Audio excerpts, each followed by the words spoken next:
All right, welcome back to the morning show right here on the Rise News channel. So joining us for World Brief and the review of headlines of today's newspaper from around the world is Femi, but Femi has done all our implications, I can tell you. And the Femi, the birthday girl, Odojo Ibi Ijoko Shewere Kodawalo. Thank you, Rufai. Thank you, Mimbai. Good morning. Good morning. I'm going to take away your passport because you're oppressing us. Oof, we've done a lot. We've run around the world, haven't we? Yeah. But I'm so happy to be back in Nigeria. Yeah. I can't find my baby.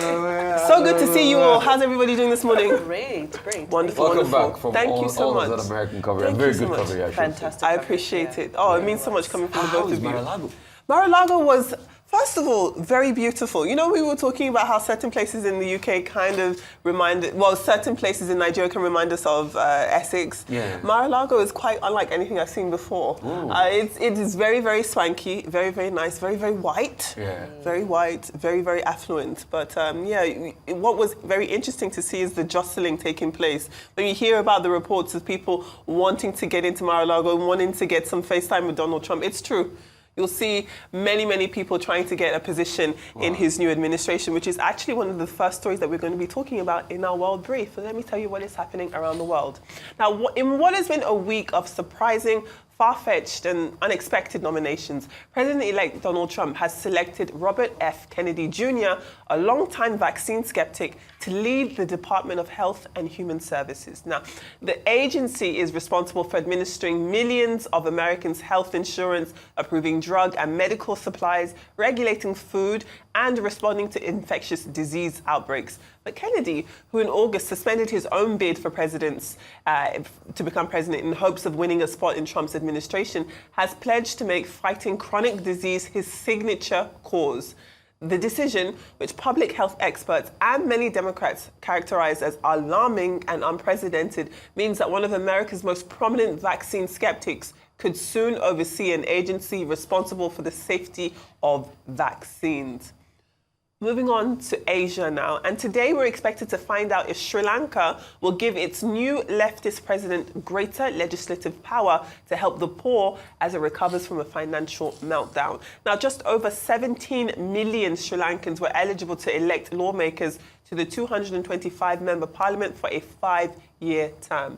The president, Marxist-leaning Anura Kumara Dissanayake, who's 55 years old, was elected back in September, but his National People's Power coalition had just 3 of Parliament's 225 seats, prompting him to dissolve it and seek a fresh mandate. Now, this election is critical as it is a test for the NPP to get the numbers needed for the IMF package and to take forward promised governance, constitutional and economic reforms. Let us not forget that the president has also promised to fight corruption and end austerity measures imposed by his predecessor, Ranil Wickremesinghe, as part of the bailout deal with the IMF. And lastly, to the African continent now, and a body was brought out of an abandoned South African gold mine as police try to evict hundreds of illegal miners hiding out in those workings. Now, authorities have spent weeks trying to smoke them out to bring an end to the underground standoff in the town of Stilfontein, southwest of Johannesburg, by stopping deliveries of food and water to the mine.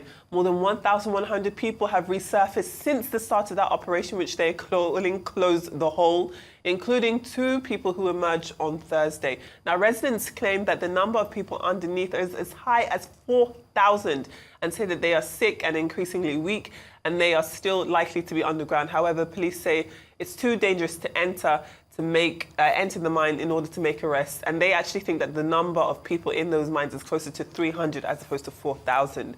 Now, the government on Wednesday did confirm that it would not send any help to the illegal miners. And so far, they've kept true to their word. Wow, very sad one. So let me see if I can take a stab at these 3 stories. Number 1, Okay. I'm not surprised that RFK got a position because he lobbied for it and negotiated for it. In fact, he did, in all fairness to RFK, meet the 2 candidates. He went to Kamala first, and Kamala said, no, I'm not going to give you anything in the government. But Trump said, if I win, I'll give you a deal in my government. And he finally got it. He was the independent party candidate. In fact, because he pulled out late of the election, he still had his name on some of the ballots Yes, in the he election. was. And cumulatively, I think he got over 500,000 votes in the final analysis of the election. So, but we all know his antecedents, and that's what I'm scared of. A vaccine skeptic at a time like this where the world's more prone to a lot of diseases, you know, he also has his own problems with drugs in the past and all of that. That too. Avid snake lover, he loves his snakes, you know, and his creepy crawlies and all of that. A lot of conspiracy theories he spews out of his mouth. I mean, this just confirms what people have been saying about Trump's nomination. From Matt Gaetz to RFK to lead the health department, and you are having all sorts of characters. I mean, yes, Trump claims he's draining the swamp, but I don't feel this is the way to drain the swamp. You know, with a lot of incompetence, lack of experience, you still need these people that have experience if you want to make some, you know, impact. And we need to be honest with ourselves. I'm still waiting for who's going to be Secretary of Treasury for Trump, you know. Maybe it's going to be one hard life, or probably we'll bring in one of the Goldman Sachs guys. I don't know if he's still in good time, like of Steve Mnuchin and some other of the billionaires and all of that, you know. But it looks as though this is his hardcore loyalist government. The first government, when he came in 2016, was a government for the billionaires. You know, the problem there was a lot of the billionaires, the Steve Mnuchin of this world, the divorce of this world. As regards the leader of the president of Dipashanke, the president of Sri Lanka, the polls have already opened. The thing is, he needs to get a majority because he only got 3 seats. There was a coalition, the JPV coalition. And Sri Lanka has been going through a lot economically. Like you said, Rakhmasinga tried as much as possible. He negotiated a $2.9 billion deal with the IMF because you remember when the Rajapaksas left, the economy was in dire straits. There was nothing left in the economy. They had to put Gotabaya Rajapaksa out, and you know, him and his brother and all of that, the way they had done with Sri Lanka. But the problem is Sri Lanka needs a lot of money. They need to be able to stabilize the economy. He's saying he will not overtax the poor. Maybe we should learn from him. Not like we're doing here. They were taxing everybody. We think we can tax our way out of poverty. He's saying he has, you know, more policies geared towards the poor to be able to help them. He's been in this, you know, system for a long time in the opposition party. But the most important thing, he needs the support of the parliament. You know, he's not lucky like the likes of Trump that has a complete trifecta to favor him. So he needs to be able to pass that in the parliament. So the polls are open. Probably he'll be able to get the much needed seat he's getting at this point in time. So the elections probably are on, and before the end of the day, we'll be able to get the result out. As regards South Africa, you know, and it's painful that Africa, across the African continent, we have this problem. Once we have mineral resource, we have illegal miners here. In Ghana, they call them galamsees. Yes. And galamsey is a big problem with the ballots and the Ghanaian election that will happen on the 7th of December. And in South Africa, you have this case, you know. The mine industry is a big deal in South Africa, brings a lot of inflow in. These are illegal miners. They've been trying to get them out there, but they are also afraid of arrest. It shows you the deplorable state of poverty for a man to prefer to die in a shaft. I mean, it's a very deep, hollow shaft out there. Very crazy conditions. The police have been smoking them, trying to get them out, but they don't want to come out because they also risk arrest. And we all know what it is as regards the plight of mine workers. You can dial a man back to the Maracana mine situation, you know, where these mine workers, these were even legal miners, were killed and all of that. But let's see how this standoff comes out. But most likely in the end, his life's already been lost, which is a sad one. A part of me will say the South African government should temper justice with mercy. A part of me is also saying there's no room for illegality in the ecosystem. It's a balancing act. So do we want to get 300 miners killed? That's another one. But it's a very deep one. A story comes to mind. You remember the case of the Chilean miners in 2010? How deep that shaft, they're trying to get miners out of the place. So it also shows the massive level of poverty and inequality. The risks people are willing to go to. People are taking. And it shows that the dream of Mandela, the rainbow nation, is not really cutting across all. The economic slant is still going to the white South Africans, the rich ones. Yeah. You know, with the South African story, there's so many nuances at play, right? The first thing I want to lead with is the fact that, unfortunately, the large percentage of these illegal miners are usually illegal foreigners. So people who entered the country illegally from neighboring countries. So that's a nuance that's also playing out in this, because there's the sentiment that, well, they're illegals in our country anyway, so why are we now going to use resources to send food and water to them? Now, the government is saying they're refusing to come out. There's another narrative saying they're stuck. So we don't really know. Somewhere in between there is the truth. But I know what sparked the biggest sort of conversation around this was the statement by the minister in the presidency who said, no, we don't help criminals. When asked about, whether they'll be sending in food and water for them to stay alive, he said, no, we don't help criminals. We'll smoke them out. They must come out. So I think they got down there. They know how to get out, but they don't want to get out because they know they're going to get arrested. So it's a very delicate situation. And again, the discrepancy in numbers, because the government is saying 300, estimates are saying 4,000. Correct. That's a huge difference, Right. That's a very huge difference. And then now the other issue at hand as well is the issue concerning the fact that the police are saying they went around the community and they approached the community and they said, if any of your family members are involved in what they call zamazama, illegal mining, please come forward, bring them forward, okay? We can do amnesty, we can strike a deal, and nobody came forward. So the police are also saying, which is not, I'm not sure if it's the most mature thing, but the police are also saying, yeah, but we gave you guys a chance to come out, you didn't want to come out, so what would you like us to do? But, from a perspective of human rights, whether they be criminals or whether they be foreigners, they're still human beings. Correct. So, we'll see how it plays out. Fingers crossed, fingers crossed. Thank you all for your analysis. Let's move on to some newspaper headlines from across the world. And as always, we begin here in Nigeria with the front page of This Day. So if you take a look at the front page of This Day leads with news about the 2025 budget, as you've already mentioned on this show.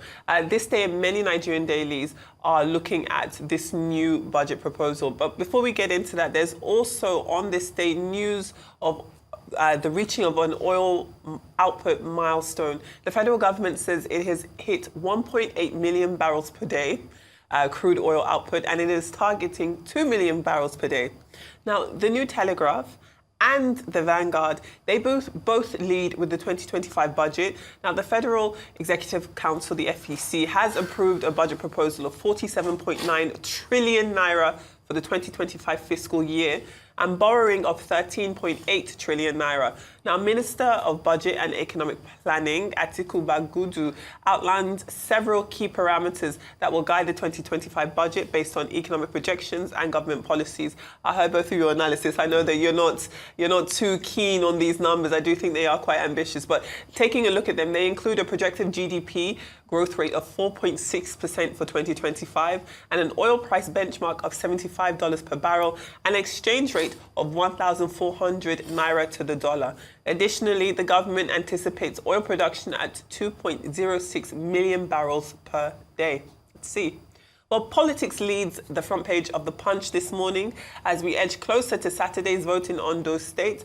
Military and police are on ground as the Inspector General orders a total lockdown. They are trying to keep the polls as peaceful as possible. The Guardian also features Ondo State candidates. Its article, though, focuses on systemic distrust, voter apathy, and economic hardship, which may mar the poll. The Daily Independent leads with the federal government saying that Nigeria needs $10 billion of public-private partnership investment in the next 5 to 10 years in order to achieve 24-hour electricity. Meanwhile, the FCCPC has expressed concern over the rumours that its directive to Ikeja and Echo electricity distribution companies to cease all activities relating to the planning of replacement of Unistar meters hasn't been guided to, hasn't been listened to. Now, if we move over to African papers now, the Daily Graphic of Ghana has actually quite an interesting story. You know, if he's not being appreciated at home, after unveiling that statue of himself outside that hospital in Sekondi, Ghanaian President Nana Akufo-Addo is being awarded abroad. He received France's highest national honor of merit, the National Order of the Legion of Honor. It was conferred upon him at a ceremony in Paris with French President Emmanuel Macron himself personally decorating his Ghanaian counterpart. And then moving on to Kenya now, lies and more taxes is on the front page of the Daily Nation of Kenya, as bishops blast William Ruto's government.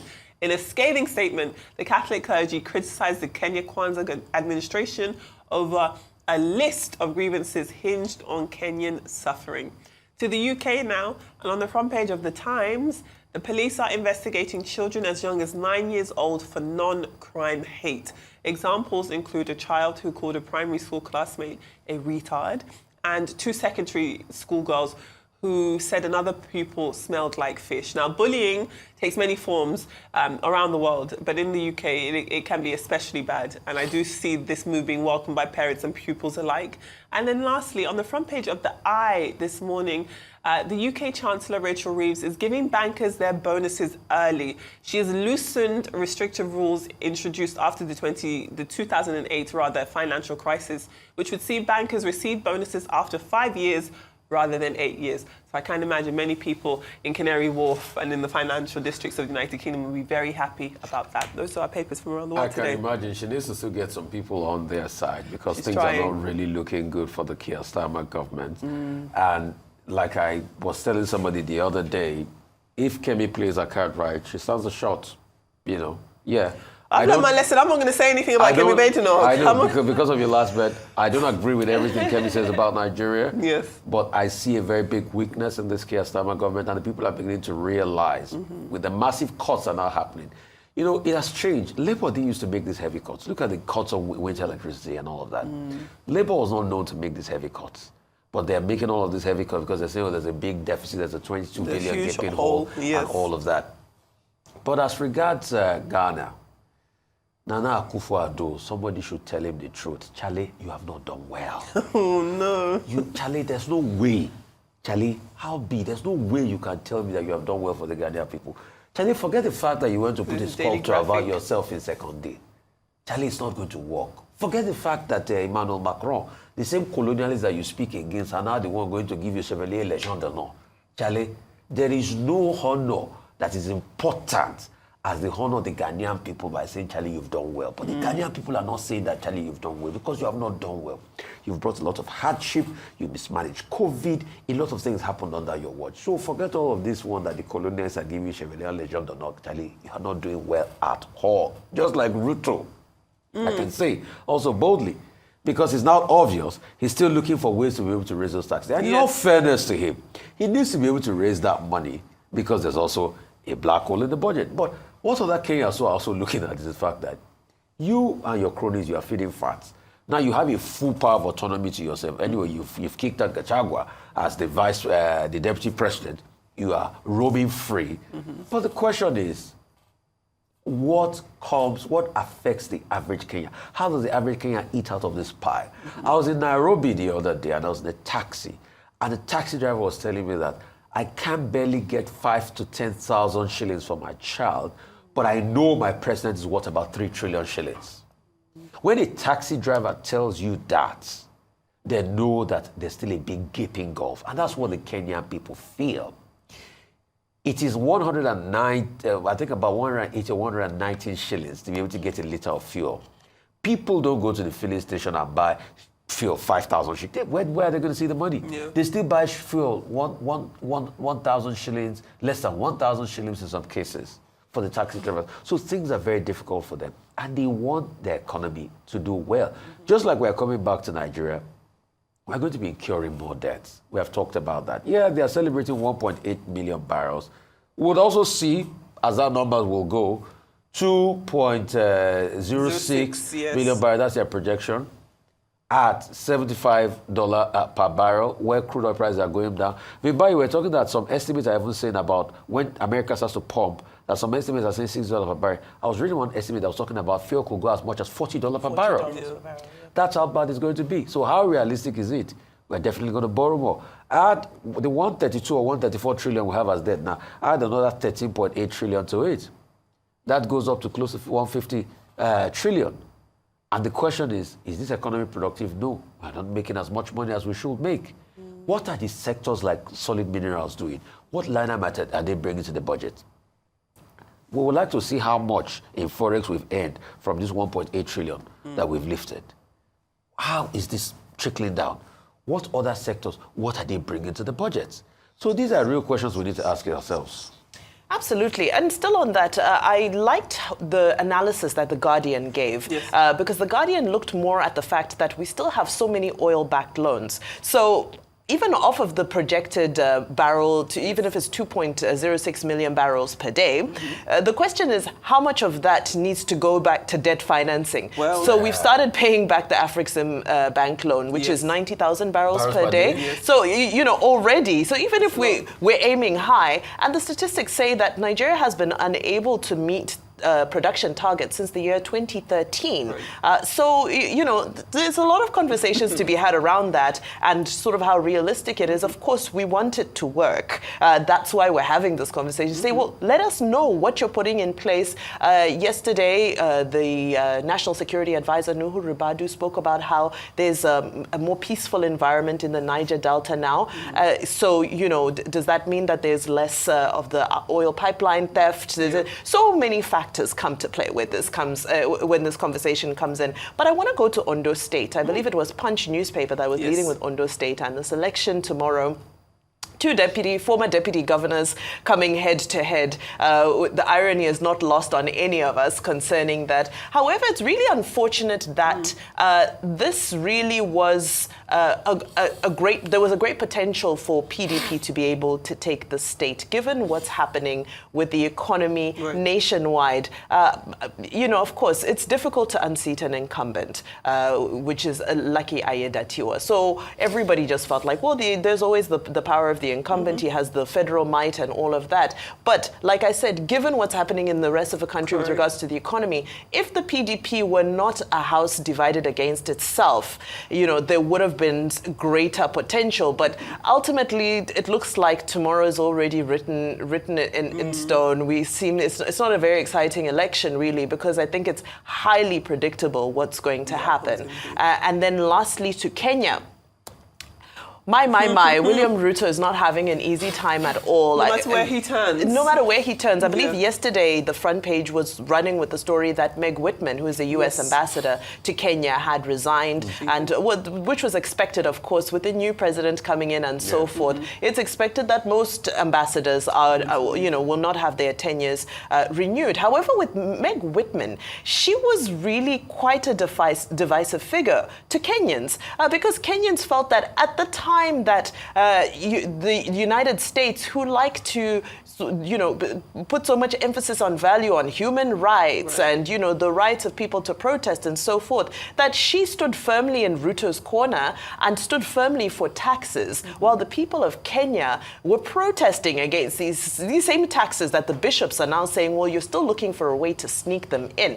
Taxes are not entirely bad, but when you start taxing bread, then, you've got another thing coming. Exactly. So, the withdrawal of Meg Whitman, it will be interesting to see. Already, Trump's appointees are colorful. Let me use that word. So I think that is fitting. That's the word, right? Yes. So it'll be interesting to see who he sees as befitting as an envoy to Kenya and how he will manage those relationships, because Kenya has been able to build fantastic relations with the United States over the years. Of course, we saw William Ruto also had a state visit, which got a level of prestige that African leader state visits to the United States don't usually get. And I believe it was his second visit as well to the White House. So, very interesting to see what's going to happen, because a lot of people say, well, Ruto's gra-gra comes from the fact that he's back by the United States. So with Donald Trump coming in, I wonder whether Kenyans are celebrating and feeling like, maybe Uhuru is coming. Who knows?